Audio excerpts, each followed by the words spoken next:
Right. I'm born to win. Me, I don't get anybody to help me, so I must win.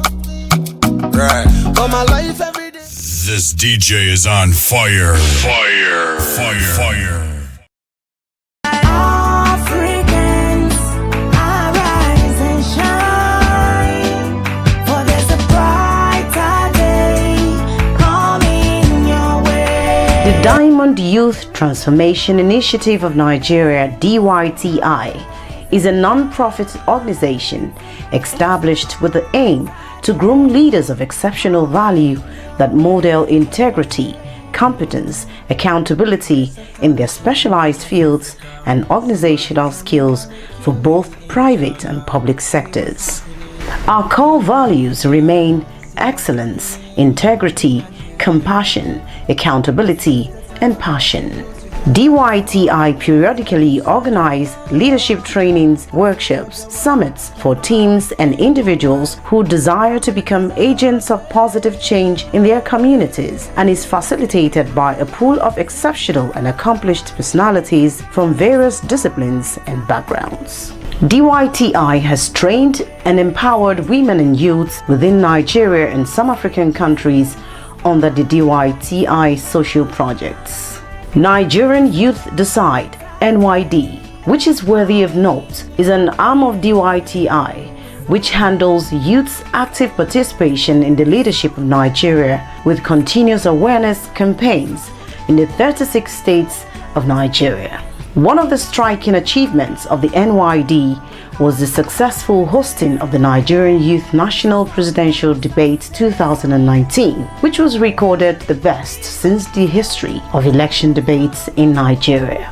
Other arms of DYTI include the Diamond Women Forum, Young Girls Leadership and Mentorship Forum, as well as the legal team, whose core duty is to educate the young people on their constitutional roles and rights, especially during elections. Drawing from the vision and mission of DYTI, our objectives for the African Youth Summit is to have representatives of diaspora youth platforms or organizations present their views to Africans on critical issues, dwelling on how to move African continent forward with emphasis on economy, education, and leadership.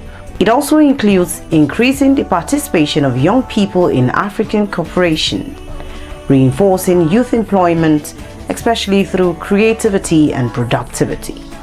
This includes also looking at how we can develop a comprehensive understanding of the needs and challenges of young Africans, creating potential avenues for lasting solutions. DYTI see the need to cry out at this point in our lives as Africans and to call on all African leaders to critically consider the future and do something to make it better. Because we believe in our continent and the potentials it holds, we are hopeful that Africans can and will rebuild Africa, as no one can do it for us.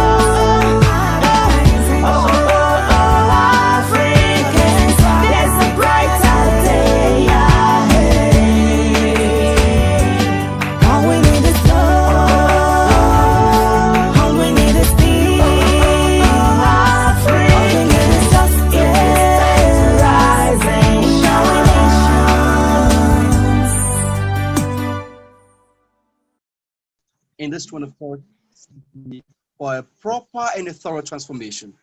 And one of those icons, son of the soil, is no less a person but Professor Lumumba of Kenya. He's a mentor to thousands and thousands of Africans out there. We are so proud of you, and we are so happy to have you today on our platform, the Diamond Youth Transformation Initiative. Professor Lumumba, your presence here today is to discuss about the continent, Africa, and how young people can transform their mindsets for a positive transformation that will advance our cause in international platform. Because today, if you're looking at the African itself, especially the Negro African, Africans from sub-Saharan Africa, with that Negro roots, We've been getting so much humiliation. Some of us who have traveled, studied overseas, humiliation, marginalization, racial discrimination, so on and so forth. But if you look at the problems of Africa, we have two facets of them. I can put it, we have the internal problem and we have the external problem. And the internal problem there is being filled by the external problem. But you know better than us. So we are giving you the platform right now, Professor Lumumba, to explain to us as Africans, what do you think and what exactly can we do as young people to transform the mindset of our same fellow Africans so we can have a continent that will stand the test of time in this 21st century? So, Mr. Professor Lumumba, a great man, we are welcoming you and we want to get from you, sir. Yeah, first of all, let me say that I'll speak for only 10 minutes. It's late in the night here in Nairobi, Kenya, and therefore I'll not be available for more than 10 minutes. Okay. Let me first congratulate you for what you are doing and to say that this continent of Africa has had its fair share of problems, as indeed other continents. And the story of Africa is one that has been told and retold many times. Historians will have told us about how we were enslaved. Historians will keep on telling us how we were colonized. Historians will tell us how the neo-colonial project has remained alive.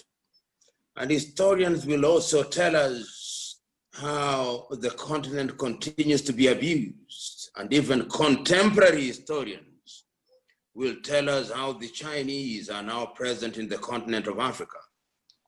But the most important thing that we must learn, problem there? Is there a problem? Yeah. No problem, no problem. We're getting you loud and clear. No. Yeah. We can hear you. Historians will also tell us how numerous our problems are. But yet there is a sense in which history has been consistent in what it tells our sons and daughters, that unless you have self-realization, unless you as a people are able to recognize and identify what it is that you want, you'll always be subjugated by other civilizations. And because I'm speaking to young people, my appeal to you this evening is to remind you that history has demonstrated that it is young people who lift societies to greatness. And that is the reality, even if you go down millennia. You young Africans must, in the nature of things, recognize that you have within yourselves the ability to grow Africa, to grow her in the critical areas that matter, to grow her in agriculture, to grow her in innovation and invention, to grow her in critical areas of industrialization, to grow her in the arts and in the culture. One of the things that makes me most unhappy in the African continent is that over the years, our minds have been captured. Every so often I look at the papers or the newspapers in Africa, and I see how gleefully our young men and women celebrate foreign artists. Young Africans claim they like football, but what they like is football made in England, made in Italy, made in Spain, made in Germany. That is a testament to our mental capture. I hear that African young men and women love theater, but what they love is Hollywood. They care not about what happens in Nollywood and Bongowood and Riverwood. In other words, we live in a world where young men and women have had their minds captured. And yet, the mind is the standard of the man, and the woman If your mind is captured, then you are going nowhere. So this evening, I need not belabor the issues. I only need to remind you that if this continent is to regain her greatness, and she can, it will be on your shoulders. We have lamented for too long. We must stop lamentation. We have cried for too long. We must stop crying. We have apologized for too long. We must stop apologizing. We have rationalized for too long. We must stop rationalizing. We have given ourselves too many excuses. As you sit wherever you are, remember that your competition is not going to be from within the continent of Africa. Your competition is from the United Kingdom, assuming it is still united. Your competition is from Europe, from Asia, from China, from the United States of America. The question is, are you prepared to compete? Or you are still prepared to support Arsenal and Barcelona and Real Madrid and Bayern Munich or PSG, say Paris Saint-Germain? If that is what you are going to celebrate, then I am afraid. And you, the young girls, if you are still prepared to celebrate young actresses in Hollywood, then I'm afraid. If our young women are still persuaded that they must still wear hair taken out of dead women in Asia and in Europe in order to look beautiful and to bleach their skins that they may look lighter, then I'm afraid. So today, it is your duty to liberate yourselves, to exorcise the ghosts of low self-esteem. Africans in their youth have demonstrated consistently at critical times that they are capable of doing the right thing. When we were fighting to regain our independence, it was young people who are in the process of that struggle. In South Africa, it was a younger Mandela, a younger Sisulu, a younger Subuku, a younger Pixley Kaisa Kaseme, a younger Chris Hani, a younger Tokyo Sekwale, a younger Tiro Ngopos, a younger Stephen Biko.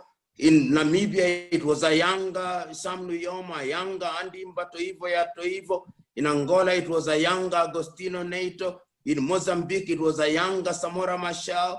In Zambia, it was a younger Kenneth Kaunda. And if you go ups, it was a younger Nyerere, it was a younger Kenyatta, it was a younger Lumumba, it was a younger Obote, it was a younger Museveni, it's a younger Kagame, it is a younger Nkuruma, it is a younger Modibo, it is a younger Ahmed Ben Bella, it is a younger Tafawa Balewa, it is a younger group of people who are in the forefront of the struggle for independence. So you have no excuses. You have the intellectual wherewithal. You have the exposure. How are you going to use it? And remember that it's not only seeking the political kingdom is sought that we may gain the economic kingdom. What are we doing? Are you young people happy when Uber is the one that controls our taxis, a young man in the United States of America? Are you happy when a young person in Estonia is controlling our taxis, in Bangui in Central African Republic, in Johannesburg in South Africa? Are you happy when our food is Kentucky Fried Chicken? Are you happy when we are consuming McDonald's? Are you happy when our phones are Techno from China? Are you happy when Apple from the United States? Are you happy when Blue BlackBerry from Canada is what we consume? Are you happy when all the cars that we drive are outside of this continent? Are you happy when the rice that we eat is outside of this continent? Are you happy when all these things that are being done are things that are not consumed? Are you happy when we produce what we do not consume and consume what we do not produce? Are you young people happy? Your question today is, how are we going to make this continent great? And if this continent is not great by your shoulders and by your effort, then this continent will be enslaved and colonized once again. So this evening, I only want to ask you one thing. How can it be that a continent that is so rich is so poor? How can it be that a continent that is so endowed is so subjugated? How can it be that a continent that has energetic people is so lethargic? How can it be that a continent that ought to be the leader is the follower? How can it be that a continent that ought to be in the forefront of human civilization is in the back burner of human civilization? How can it be? How can it be? The charge is yours today to take charge. Go out there and do that which is good and right. And there is no time to waste. How can it be that this great continent still looks to other civilization when our people are sick? She cannot cure herself. When our people are hungry, she cannot feed herself. When our people desire good things, she cannot get it from within her. And yet, throughout the ages, this is the continent which has been the focus of other civilizations. One can go on and on, but there is no wisdom in going on and on. We know that we have it within ourselves to make ourselves great. Because history has demonstrated, as I said, not once, not twice, but times without number, that our people always rise when a feeling of consciousness emerges from within themselves, and they are able to realize that when all the chips are down, they lift themselves by their bootstraps. Go out there and do it. It can be done, and it is you who must do it. God bless you. God bless you, sir. You've touched millions of young Africans' mind. From what you've spoken, something so, I don't know how to put it. You've spoken well and you've discussed the problem we have in our continent. A continent that has everything but lacks almost everything at the same time. We have everything that will at least galvanize us to reach to that point of helping others. But we are yet to tap on what we have. In Lumumba, we have so many problems in our community. Young people want to rise, they want to come. But we have different countries and different, how can I say, laws that restrict young people to come out and see how they can help their countries transform to that point. Let's take some of the biggest nations in Africa. Let's look at Nigeria. Nigeria, let me talk about West Africa and Nigeria as a yardstick. Nigeria has for every 6 West Africans, almost 3 West Africans are coming from Nigeria. Nigeria has the power. It's a powerhouse, not only for West Africa, but for the whole of Africa. But if you go to the political system of Nigeria, what you see there, you see old men that will be in their retired home, that should be in their retired home and rest, and give chance to young people that have that 21st century zest, that 21st century spirit to see that they transform their nation. You transform Nigeria there, you will help younger or smaller nations like Liberia, Sierra Leone, the Gambia, Senegal as well. The same applies to East Africa. You have East Africa, we can say Kenya, Tanzania, Ethiopia. You cannot separate them in their numbers in terms of population and size. And if you have these bigger nations, they are not working to the interest of the younger people. Believe you me, we will continue to deliberate on the same food in the coming years. But as young people, young Africans, we want to see what we can do to transform mindsets of other Africans. For us, as I'm speaking here, a CEO of a big agricultural project in Sierra Leone here, I thought it fit that the politics we have in this nation, like you've been saying it from the videos I've watched, I've been following from you, it's a politics that is not based on policies. And I believe what is happening in Sierra Leone, in Nigeria, is what is happening in Kenya, in Tanzania, and even in South Africa. The politics that we play, that is being played by our elders, these old men, is the politics of what divide and conquer, and one that is based on regional and ethno-regional sentiments. They don't discuss policies, they discuss about which ethnic group should emerge as a leader. And if policies are not there, people are not going to the policies, what do you think our continent will get in the next coming years? And some of us are afraid because we love Africa so much. We've traveled, we've seen with our own eyes. We know that the only place I can enjoy, I've been in Kenya thrice. I was in Nairobi and nobody was looking at me because like I felt at home. In Ghana as well, I felt at home. I went to Rwanda, I felt at home. But as soon as I leave Africa for another continent, I'll not feel at home. Like I've got two of my guys. One was from Uganda. We are seated in a train in Beijing during the Ebola time. When we entered the train, as soon as we entered the train, the whole cabin, all of the Chinese, they left us. And we seated next to an old woman who was just sitting in that cabin. She also left us, thinking that we are Africans and we have diseases. So how can you help us by preparing recommendation on our problems? How can you help us as Africans? We got from you. What can we do? What can we do as young Africans to transform this nation? Because so many laws in different African countries, they restrict young people like us to participate. And we cannot transform Africa if we sit at the back. Let's look at loan.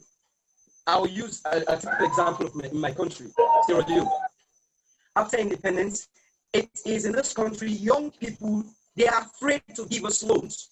And I believe this is the same thing that is happening in other countries in Africa. When young people want to go for loans to transform themselves, they have the ideas. They want to create things that will transform this continent. We have seen several transformational drives. We want to come and implement them to our continent, but we don't have the finance, and we have the banks.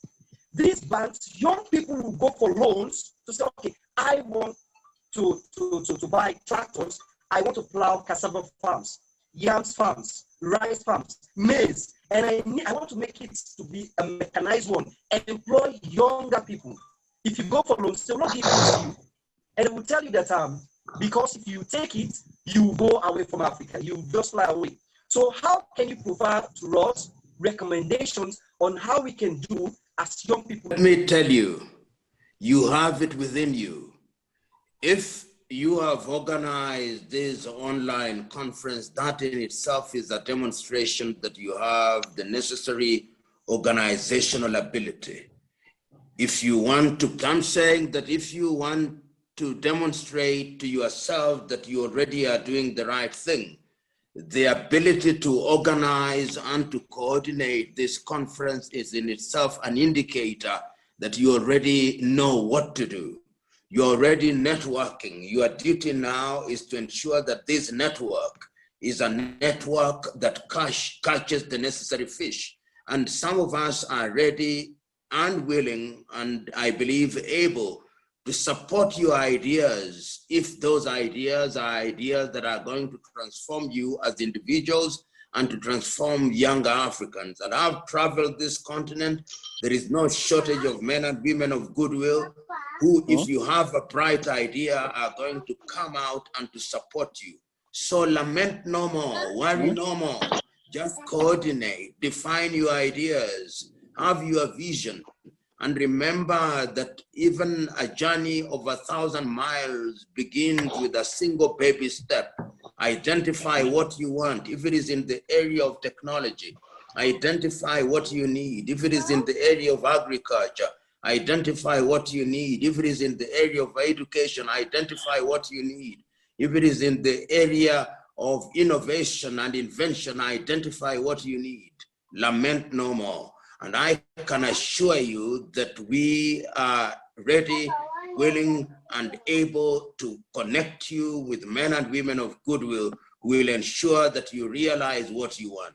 And COVID, if it has any value to us, has now given us the opportunity to look inwards and to recognize that Africa need not go to Europe in order to achieve what she ought to achieve.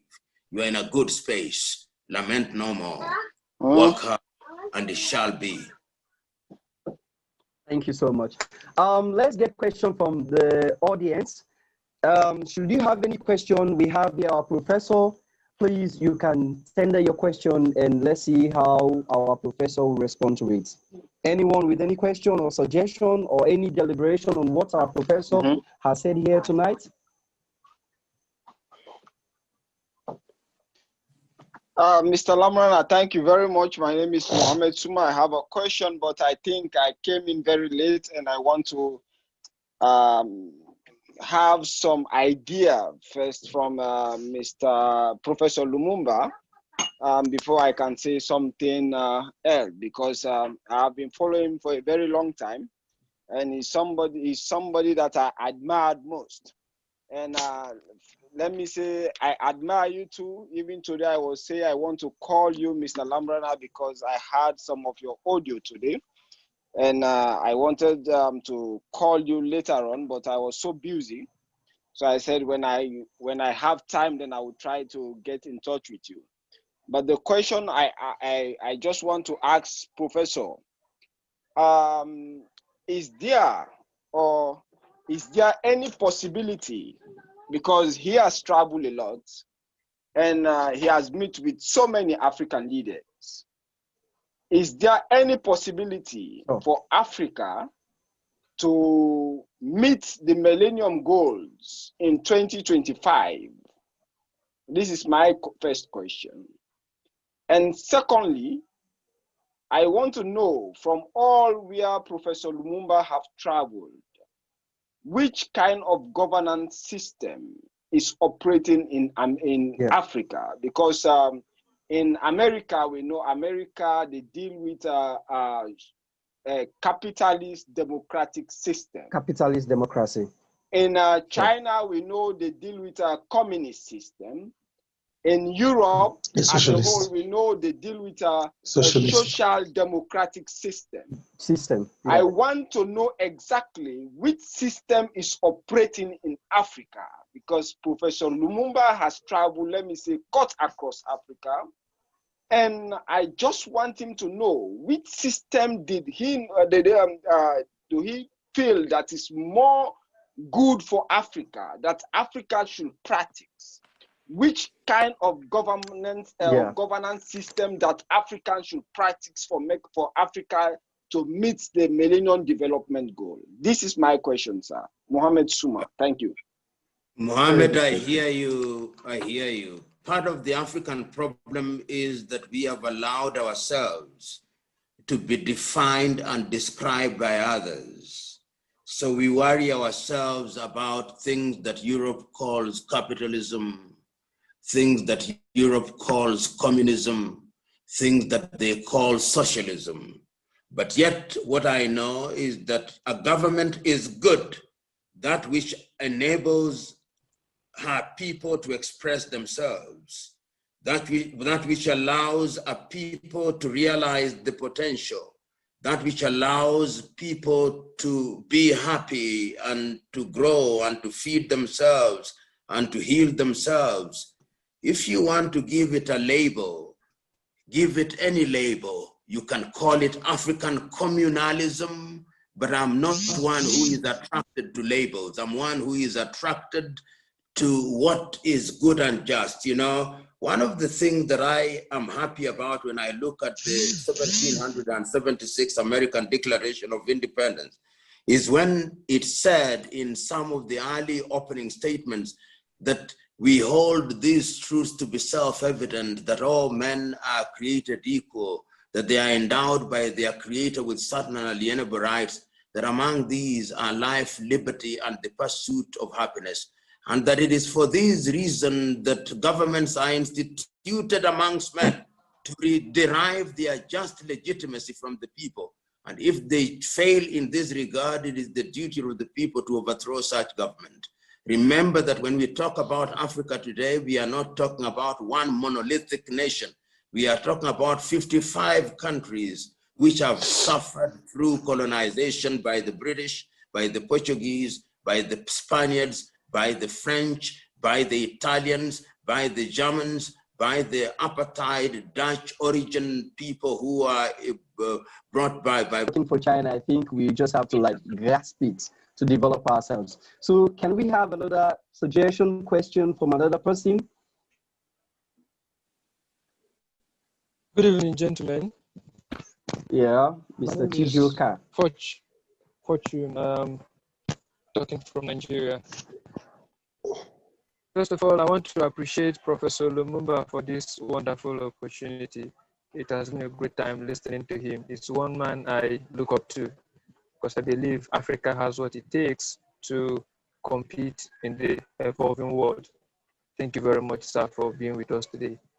Sir, with reference to Nigeria, where I am, I want to actually say that what the problem is not actually the system of governance, the system of government operating. Our problem is actually the people that are in charge. The problem of we Africans are the people in charge and not the system we operate. For instance, in Nigeria, the powers that be do not even support the youths.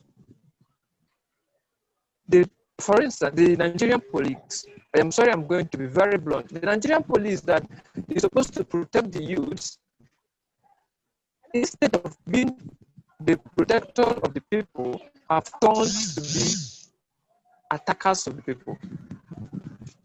So it now goes beyond what we are saying ordinarily. Nigerian African youths are very nice. We have ideas. Technologically, we are good. In Africa, in Nigeria, here we have a young guy who is actually in manufacturing of cars. The Proforce industry, he manufactures defensive cars. But the fact is, the powers that do not support us to grow. As a computer scientist that I am, the structure that is existing in Nigeria does not even want me to operate the laptop. So how do I go? So I think while we, the African youths, are gearing up to meet the global challenge, I think, sir, Professor Lumumba, you should help us also with your network, reach out to the powers that be, that they should come up with platforms to encourage the youth to do what they can do. Because whether we like it or not, 80% of what we can do as youth is dependent on the powers that be, the government that is on ground. But in Africa, it is evident that the government that is in power currently, they are not supporting us, they are not promoting the youth. They have been recycling the set of leaders. They have been recycling the set of old leaders.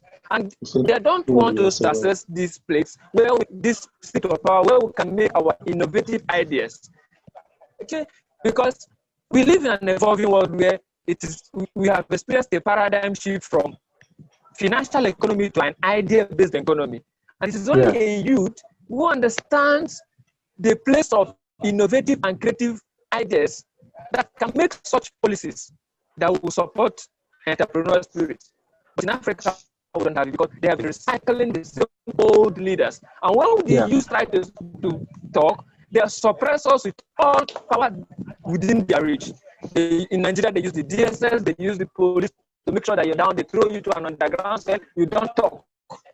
So I think while we are getting up to this challenge.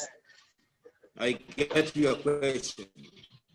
Let me tell you, Africa is the youngest continent on earth with an average age of 18. Uganda is the youngest African nation with an average age of 16. It means that the voting power is in the hands of young people. But what have young Africans allowed themselves to be used for? Cadres and militias by older people. You are complaining and you have the power. We saw recently in the Arab world The young Arabs were not complaining in Tunisia. They went to the streets and they changed government. They changed government in Tunisia. They changed government in Egypt. They changed government in Sudan. They changed government in Algeria. They changed governments. It is your duty to do that. You use your power in an organized manner and very close to your own country. And the thing is still going on. How old is the leader of the military junta in Mali?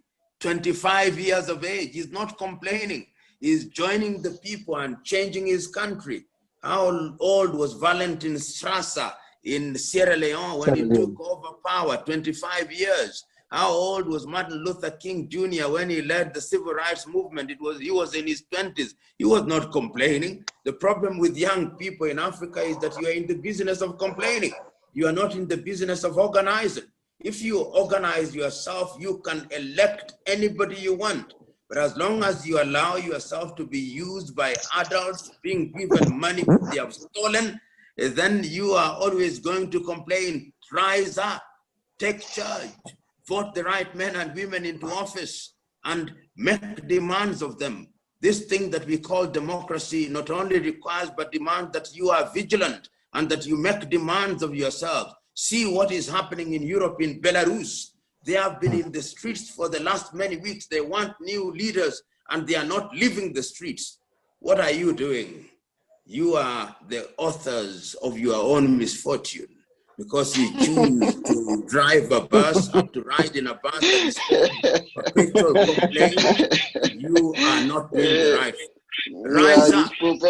This professor, you are the best in the world. Thank you very much for the justice to the question, sir. What are we doing? What are we doing? This is a very Mr. good question. I think Professor has hammered the question direct. We are he has done justice to it.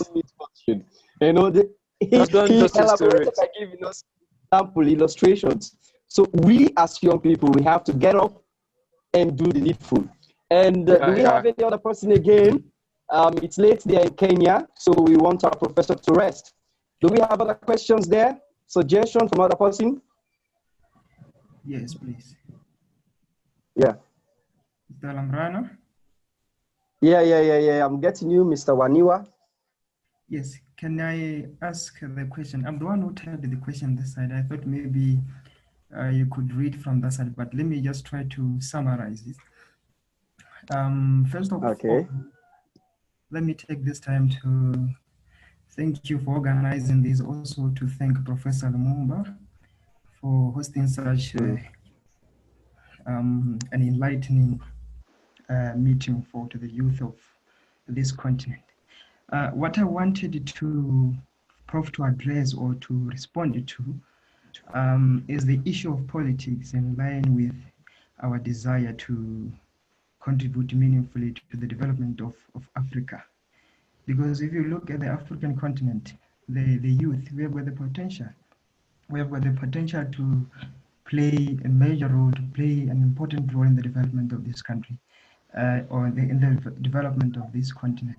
But when you look at the role played by politics, there's one of the factors that always keeps us back because if I quote because I follow Professor Lumumba, one of his words he once said, because I always watch most of the speeches that he said, when he once said that the leaders of today or politicians, they always tell us that we are leaders of tomorrow, yet they know that the tomorrow they're talking about will never come. So because there are still the same people who are leading us, making policies and laws, and some of these policies and laws are the ones which keeps us off, even if you want to really play a meaningful role in the development of our continent. So I was just asking Prof to advise me with regard to that. Thank you very much. I personally became a student leader at the university at age 22, and I've never stopped. From 1984 to date, I've been saying the same things, doing what I can, and I'm not in the business. I speak and do, because history only favors those who speak and do. So what I would advise you to do wherever you are, whether you are in Abuja in Nigeria or Lagos in Nigeria or Freetown in Sierra Leone or in Kampala in Uganda or in Dar es Salaam in Tanzania, you will only be listened to if you are organized, if you are part of a team, if you are part of a team that knows what it wants to do and are moving in the direction of doing it. It is not going to be easy. It is not going to be for the faint-hearted. There'll be many critics and there'll be many people who want to undermine you and to eliminate you. But you must remain consistent, because when you are part of a team, that team can never be killed. So my advice to you, identify the problem, and we have already identified the problem. Identify the solution, and we have already identified the solution. Identify members of your team, and perhaps that is what you need to do. Identify your strategy, define your tactics, and define your agenda, and move towards your agenda with the enthusiasm and the energy that is necessary. And I can tell you that you'll achieve your goal. And even if you don't achieve your goal in your lifetime, members of your team will achieve their goal, because ultimately it is not you who must achieve the goal, but it's your team that must achieve the goal. And I'm very happy that today you are gathered here and you are represented by different people from different countries. This is the beginning of it. This is the beginning of telling the Cameroonians who are present in the room that the Biya administration may be oppressive, but it will go.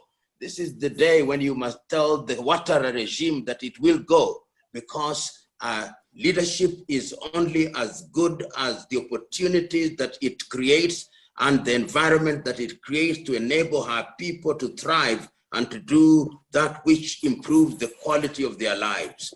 Lament no more, work, and I can assure you that it will be well. All these leaders who think that they are demigods who cannot be removed, we have removed them. Africa has removed the Mobutus, the Bokassas, the Keitas, the Hissène Habres, the Mengistu Haile Mariams, the Mugabes. Don't despair. You will do it.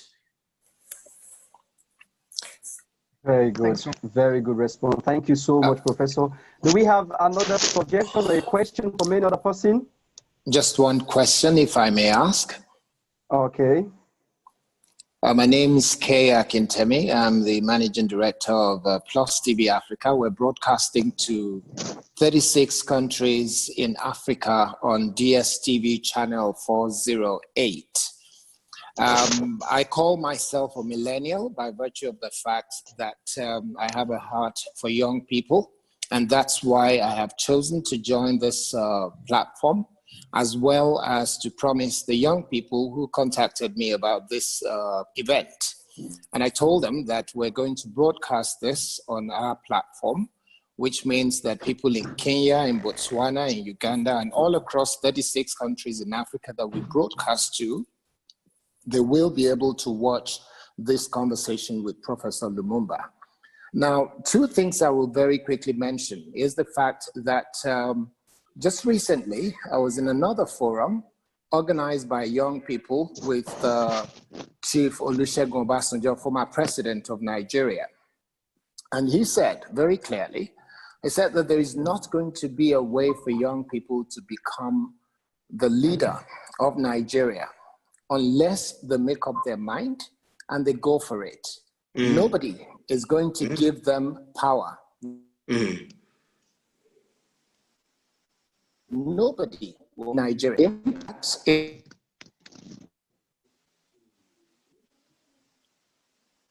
is that for power to be handed over to them, they're living in dreamland. Now, if this is the case, we have young people on this platform who are still moaning and groaning about the fact that power will not be handed over to them and they're not giving opportunity. Let me ask Professor Lumumba, how will young people begin to get it into their head on this continent and realize that, like what is happening in Finland, even in France, with a young person becoming the president in France, Tony Blair became president at a very young age, and a number of them across the world. What is it that we have to do? Is it with the quality of our education that will change the minds of our young people to realize that they're not victims?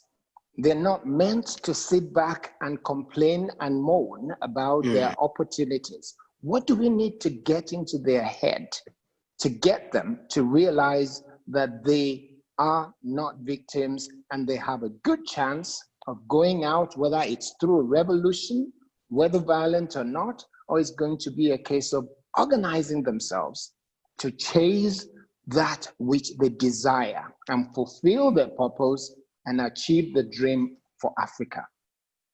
You know, you have spoken like 1,000 men and women because you have hit the nail on the head. And my good friend Olusegun Obasanjo is completely right. You must, in the nature of things, organize. And if you organize, the demography is in your favor. You know, the problem that we have in Africa is that young Africans are still beholden to octogenarians who are past their sell-by political dates. You find young people being organized by a 70-year-old, and they believe that that 70-year-old represents the future. If you look at many African countries, in Kenya, you find fellows who have been in the political arena for 40 years, still telling people that they are the ones who are going to lead them in some direction. You go to Uganda, the same thing. You go to Zimbabwe, the same thing. What I'm telling young people, organize. Once you organize, use your demographic powers to make change. And you are saying something that is very critical. We must decolonize our minds. We must re-educate our miseducated minds. We must de-ethnicize our agenda, because these octogenarians confuse us by telling us because they come from our ethnic groups, therefore they organize us around ethnicity. We must stop them because they have nothing to offer us. And if you do so, and he has given a very good example, go to the Scandinavian countries, go to Sweden, go to Denmark, go to Finland, and you will find that the average age of leadership in those countries is 35. In Africa here, you have somebody who is 75 years of age telling us that he's the one who knows what the future holds, and he has been here for a long time. Consign that dinosaur to the Museum of History so that he can be an advisor, not telling us what the future holds. Look at Ouattara, look at Biya, look at all these individuals, and yet you are complaining and you have the vote. Organize, organize. Olusegun Obasanjo was right, organize. And I'm not saying that older people should not be in the political arena, but they should be in the minority. They should be in the minority at advisory levels, and if they are in active political levels, they should be outnumbered by younger people. It is your duty to ensure that this is achieved, and you can achieve it. When Paul Kagame took over power in Rwanda, how old was he? When Yoweri Kaguta Museveni took over power in Uganda, how old was he? When Meles Zenawi took over power in Ethiopia, how old was he? When Samora Moises Machel took over power in Mozambique, how old was he? When Sam Nujoma took over power in Namibia, how old was he? When Skama took over power in Botswana, how old was he? They were in their 30s. And then these fellows, when they get into power, they don't want to get out of there. Remove them. And the vote is how you will remove them. And we have examples which are live. Omar al-Bashir in Sudan thought he was immovable. He was moved, he's now in jail. Hissène Habré thought he was immovable. He was moved, he's now in jail in Senegal. Mengistu Haile Mariam thought he was immovable. He is now out and in exile in Zimbabwe. They can't be moved.